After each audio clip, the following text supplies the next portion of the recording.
mga kisero, no, i-reveal na natin kung ano yung motorsiklo na nakita ninyo na naka-cover pa. Diba? So, eto nga po yun, yung bagong-bagong motorsiklo na gawa ng Euromotor, ang Samurai 155. Aba naman, may pahabol pa bago matapos ng taon. Ayun na nga at balita ko, napakaganda daw nito. Wow! So, malalaman natin yan maya-maya. Pero, presyohan naman natin mga kisero. Ito po ay nagkakahalaga sa SRP ng 88,900 pesos. Wow! So, ngayon naman, kung installment ang usapan, tignan nyo na lang po sa comment ang mga monthly kung magkakano. Exciting, mga chesero! Pag-usapan na natin yan, mga chesero. Tara, let's!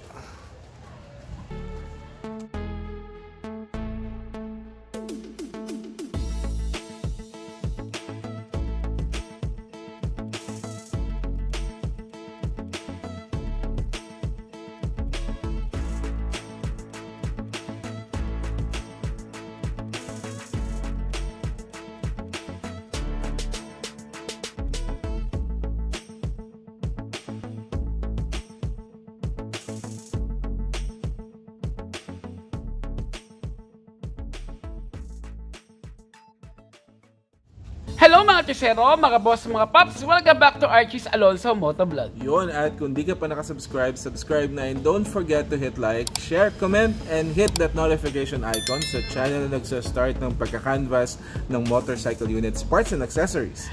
Tama! Maraming salamat mga chesero dahil 118,000 subscribers sa po tayo. At ngayon nga po mga chesero, pag-uusapan natin ang bagong-bagong motorsiklo na gawa ng Euromotors. Yun, so bago natin tapusin tong taon na to, salubungin natin ang Samurai ng Euromotors. In 5, 4, 3, 2, 1.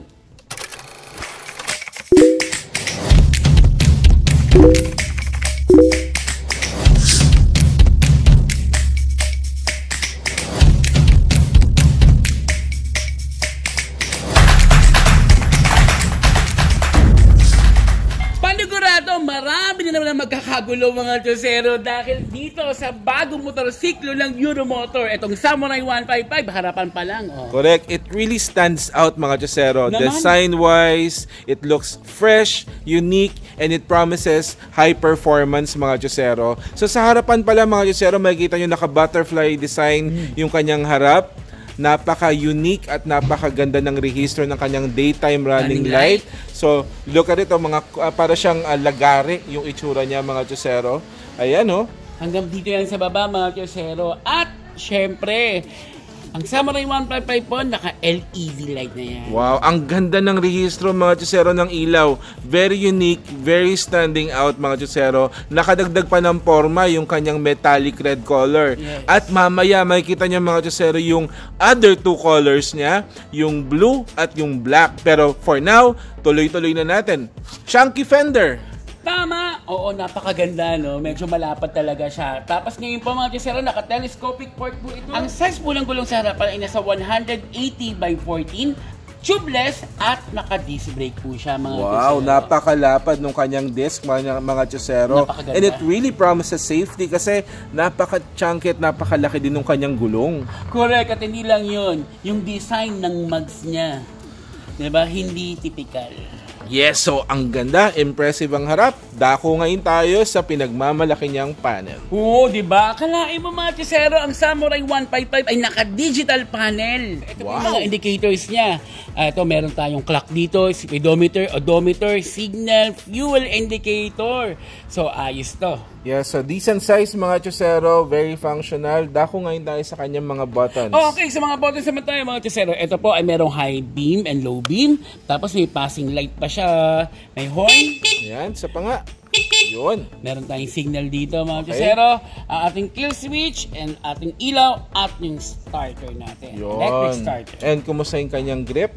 Ang kanyang grip, uy, di ba? Swabe, So, hindi mahirap. Tuloy-tuloy na tayo mga chesero. Very edgy design mga chesero. It really promises good performance and speed. Now, meron dito mga pockets. Yun. So, gano'n kaya siya kalalim mga chesero? O, di ba? Ang laki ng phone ko pero andun ba siya sa dulo? Di ba? Ayan. So, may sasara mga chesero. Basta remember, wala po siyang lock. Ayan, so dito po sa side, ano yung makikita natin? Ayun mga Chesero, dito po sa side, no? Meron din packet din dito. Bakit? Bakit siya may packet? Kasi pwede kang mag-charge dito dahil may charging port siya. Nice, nice, nice. Ano pa? Hindi lang yan. Ito po mga Chesero, isa sa mga special features ng Samurai 155. Ito po ay keyless. Nice. So, keyless mga So, Chesero. ibig sabihin may hawak po akong remote control ng Samurai 155. Wow. So alam nyo mga Chesero, ang maganda rin dito, no? Pag nalobat po yung baterya ng remote po ninyo, pwede nyo pong gamitin yung kanyang Samurai key. Yun, patingin niya. Okay, so press lang natin to sa gilid. Press natin to sa gilid. Kunin natin to. Charan! Yun. Yung Samurai key. So ngayon, papasok natin dito yung mga Chesero. So, baba lang po natin to.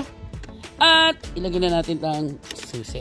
Yun. So, the comfort of having your conventional and your modern key, mga Galing. Chesero. Ayan. So, good, mga Chesero. Check na check po tayo. Now, isa pang check, meron siyang hook. Sa mga mahilig mag-market at mahilig mag-drive, meron po tayong hook. And then, makikita niyo po yung design niya, mga Chesero. Aesthetic, mga Chesero. And that's not all. Pambasag din siya ng hangin. Makalalaman natin yung performance. And it also promises comfortability sa legs. Later on, sa dimension, makikita natin siya. At meron siyang market board. Eh, bakit naman naka-expose yan? Ayan mga Chesero, dahil pinapakita lang namin sa inyo na nandito po ang baterya. Pero may cover talaga yan. Kala ko ganyan yan eh. So dito po baterya sa kanyang footboard. Ayan, so yung market board niya, napakaganda ng size, mga Chesero. Ngayon, dako ngayon tayo sa kanyang seat. Paano binubuksan yan? Siyempre, pipindutin lang natin yan dito sa kanyang button. Pero paano yan? Gaganyan ko muna yan. Tapos mag-off siya. Diba? Yun. Yan. Ayan, so ito yung kanyang seat, mga Chesero. Ito yung laman. So, siguro kasya dito mga half-face helmet or... Possible, no? Half-face helmet. Possible yan. Yung maliit lang talaga. Correct. So, yun na nga, parang hindi lang, kung hindi mo na mamalagay half-face helmet mo dyan, marami kang malalagay dyan yung mga documents mo na napaka-importante. Correct, mga Chesero. So, nandito rin kanyang gas tank, mga Chesero. So, siguro something na innovation in the future sa harap kasi nga mga Chesero, in ngayon yung nasa harap yung gasolina, hindi na tumatayo. Pero ito nasa likuran yung kanyang gas tank at interesado ako malaman yung kanyang capacity. Oo, yung kanyang capacity ay nasa 6.5 liters. Marami-rami. 6.5 liters? Wow! Correct, marami-rami. So ngayon, sarado na natin itong mga Chesero. Yan, tingnan natin yung kanyang seat. So, pakibuksan na yan. Ayun. O, teka lang, medyo nabasa, umuulan kasi. Pero ang maganda, mga Chesero, quick dry siya, mga Chesero. Easy absorbing. At ang feel and texture ng kanyang foam is malambot, comfortable po pag sinakyan. And then meron po siyang consistent design similar sa kanyang harapan, mga Chesero. Ayan. So anti-slip po, mga Chesero. Meron po tayong ample part para sa mga pelo natin. And it really adds to the elegance, mga Chesero. Medyo matte finish yung kanyang grab bar, mga Chesero. At consistent yung design, mga Chesero. Ito yung design sa harap. Yung design po sa seat, ito rin po yung design sa grab bar niya. Wow! Ngayon, dire-diretso ngayon tayo sa kanyang likuran, mga Chesero. Okay, sa kanyang likuran. Teka lang, bubuksan na muna natin dito para makita natin yung ilaw sa likuran. Yan. At mapapansin nyo, mga Chesero, kapag bukas ang makina at binuksan nyo po yung seat, automatic po nagta-turn off yung kanyang makina. So ito ngayon yung harapan, sa likuran po tayo ngayon ng Samurai. Iba rin yung design, aesthetic po, mga Chesero, and at the same time, very decent size po. So safe na safe at maganda yung rehistro po pag nagmamaneho kayo. At ito po yung kanyang signal lights, mga Chesero, hindi kahabaan and very sturdy, mga Chesero, pero sumusunod. So matibay, naka-LED po siya, mga Chesero.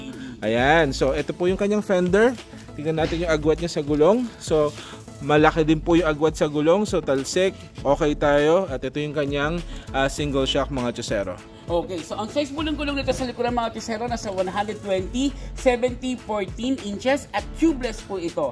At ang kanyang brake naman sa likuran ay naka-disc brake. So, eto lang add ko lang, mga Chesero naka-combi brake po ito. Wow, so combi brake, mga Chesero, partnered with a sporty muffler, mga Chesero. So 14 sa harap, 14 sa likod.